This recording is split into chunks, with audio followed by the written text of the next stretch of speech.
Hey guys, Thomas the Genie here, aka Mustached Tom, here to review the video game, The Murder of Sonic the Hedgehog. If you end up enjoying this full video game review, then please feel free to like, comment, and subscribe. Also make sure to check out those links in the description. One will head you over to my petition to help out smaller YouTubers. Second and third to my Patreon and PayPal where you can help support me and my channel. And fourth to my Discord server where you can join, collab, and chill and do all that cool stuff for free. And chilling will be reminded at the end of the review. With all that out of the way, let's get into The Murder of Sonic the Hedgehog. So I discovered this game through fumbling through Twitter. This is a fan-made game that came off of the eve of the April Fools, but it was indeed a experience, and I'll be talking about both its story, which will take up more of a portion of this review anyways, and then the gameplay as well.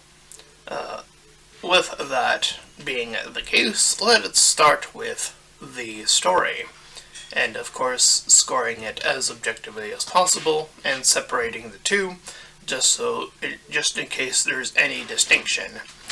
Alright, so in the story, it is Amy's birthday, Amy being the one on the lower right of the poster there.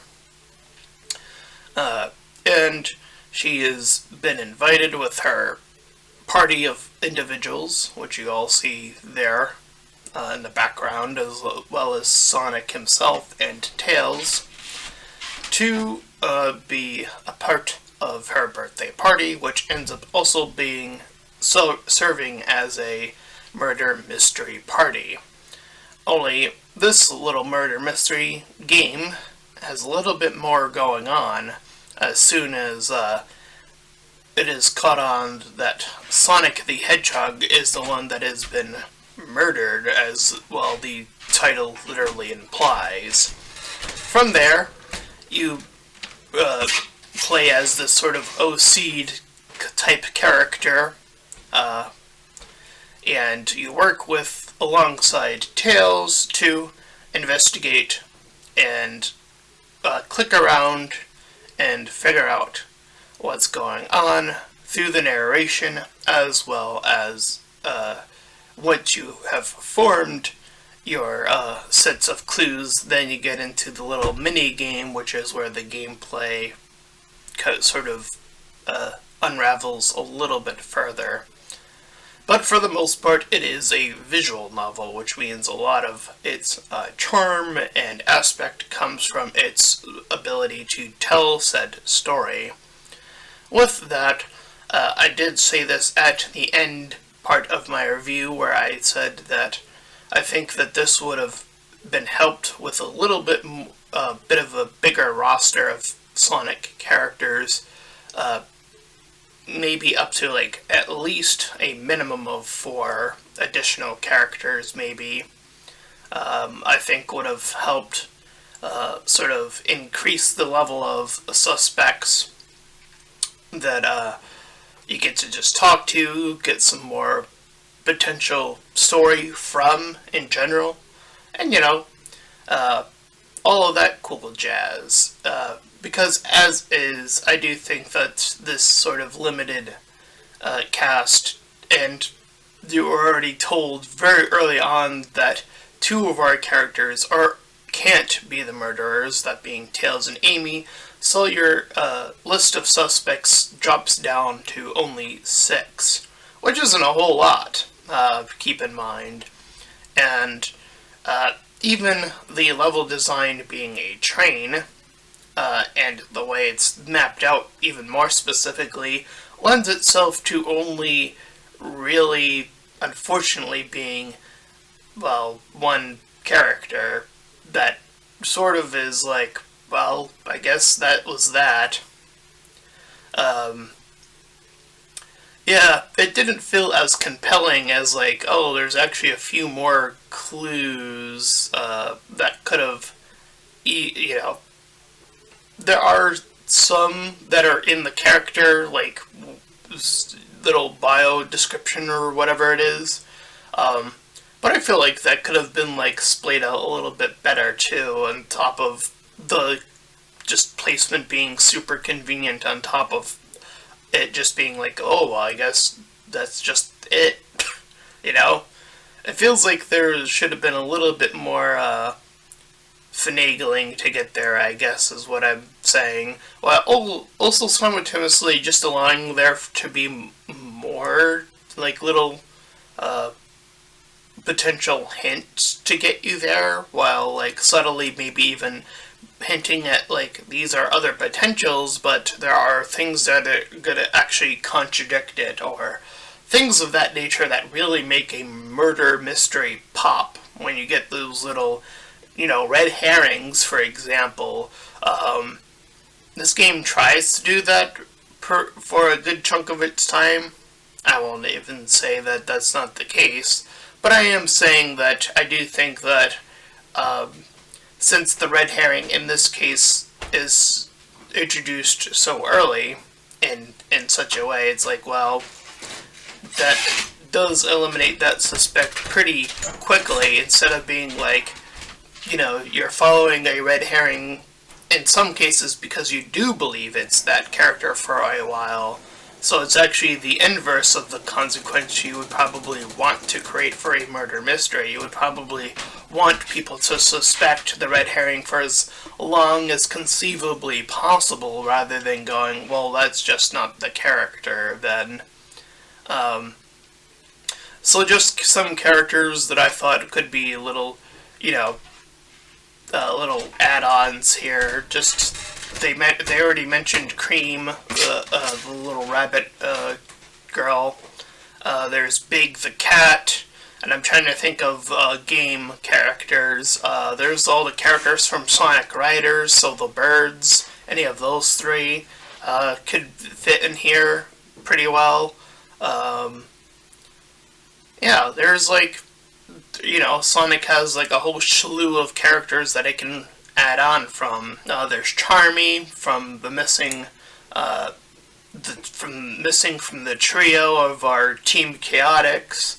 The list goes on and on, I'm pretty sure.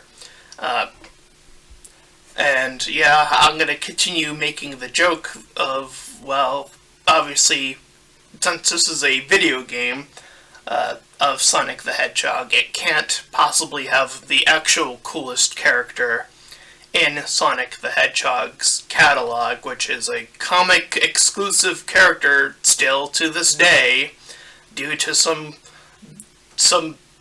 I don't know, some stupid person who's like, oh, I'm gonna hold on to that character for as long as possible, even though having him in the games and or movies would be one of the coolest pop-offs you could probably do, and that being Scourge the Hedgehog. Again, the best Sonic character in the series, as far as I'm concerned.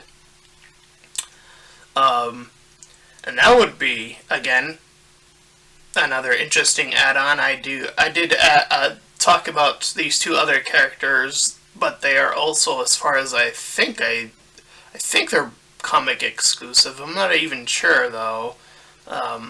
But they're newer editions, so I don't remember their names off the top of my head. But yeah, it does seem like this game could have used for some a little bit addition, on top of the idea that while you're dealing with this murder mystery, a abrupt heist takes place, so you already know two of your additional suspects gets completely removed, because the moment you reach them, in particular, it abruptly turns into a heist movie for some reason, and it's just like, well, it can't be these two, because they're doing their own thing that's completely separate from the rest of the story. It's like, why did you even write that part? It's like, it comes off as a little bit like, well, that was bizarre, but it also just removes two suspects from the story, and you have a red herring that's super obvious, so you cancel him out. That really only leaves you with three suspects, on top of the first suspect you talk to being that it gives you so many feature clues and hints as to why it's not him. that it only actually remains to be two suspects. So the story really just completely breaks down a lot faster than, uh, you know, which is unfortunate. So in terms of that, in terms of a score, I am gonna have to side on the air of, ooh, this isn't actually, you know, I'm trying to be as objective as possible, and I do recognize that this is a fan-made game. However, I can't allow that to abrupt my scoring here, so I am going to have to give this score of the story a 5 out of 10. I do feel like it even potentially hits lower than that. It potentially hits a 4 because of its such an obvious nature of what's going on here as you go through the story. And again, that is rather unfortunate, and it does hit the story in that level of impact. So yeah, not looking great in terms of its story.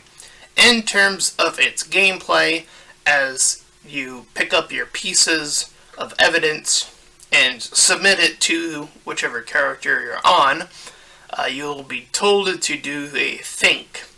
And in this process, you actually do replay or play as Sonic the Hedgehog in this sort of pick your lane and collect rings sort of game style of gameplay. And for the most part, I thought I was like, okay, that's simple enough. And sure enough, for the majority of the game, it actually was simple enough. However, much like the story, but even potentially worse here, is that as I progressed all the way near to the end, I suddenly stopped getting all of these bugs, including, but not limited to, the game not loading up, which particular one I was doing. This happened when I was at Shadow's bit in the part. You will see that I also called out the bug in that part. And again, it just didn't load up the game, so Sonic's just running forever, and that's the bug, and you can't advance the story, so you have to reload. You have to. So it's a pretty big bug, considering. There's also this weird behavior of the springs where, like, sometimes Sonic will jump on them, sometimes he won't jump on them, even though he's on that lane, and it's just really annoying that is the case of, like, you don't know which one you're actually gonna get. That came across as really, really annoying on top of the bug, so this is like a separate issue from that. And the level of escalation on top of those two things is pretty ridiculous when you get that far in the game. I think it would have helped at least someone of myself who's kept getting confused which lane they're on, to have some sort of thing beneath Sonic and perhaps like these two little more opaque like squares in front of Sonic to be like, you are on this lane specifically. I think that would help this game substantially in that part when it gets to that section specifically too. But as is, it can get really hard to tell which lane you're on, especially when there are 4 lanes. And sometimes when you're on the middle 2 lanes, it's hard to tell which of the 2 middle lanes you are on, which can cause a lot of issues, particularly since pretty much virtually every level of this, you must contain most of your, if not all of your rings to achieve the ultimate think, the ultimate aha, I got it moment. So that is also an additional problem of the murder of the Sonic Hedgehog video game. So quite a lot to fix in this department as well, on top of me having to think that this game needs a better story, generally speaking. So I'm also going to give the gameplay a 4 out of 10. So yeah, this is this game isn't great. I do apologize to, I hate to put it that way, but again, I am trying to be objective here, and and I hope that the people who made this game are listening, and it will help, you know, will improve on this game if anything else. Uh, because I do think that these type of people would probably be apt to perhaps make a sequel or something. I'm not really sure, but if that is the case, these are some things you can either bring with you or adapt into this game to just make it a better, fan-made game. But as is, I do feel like this game isn't as airtight as it could be. And I do think that these fixes are, I think some of them are mandatory, unfortunately, like fixing the bugs. Like, I think you would want to do that regardless. But I do think, like, some of the other stuff could be, like, sort of slid in. I don't know, like, how hard updating games it actually is these days. But whether that, again, be properly through this game or a potential fan-made sequel, it'd be nice to see that come about in some way or fashion from this group of individuals that made this game in the first place. So yeah, that is my full review of the murder of the Sonic the Hedgehog video game. And if you ended up enjoying it, then please feel free to like, comment, and subscribe. Also, make sure to check out those links in the description. One will head over to my petition to help out smaller YouTubers. Second and third to my Patreon and PayPal, where you can help support me and my channel. Fourth to my Discord server. Any and all donations are greatly appreciated. Until next time, everyone, bye-bye.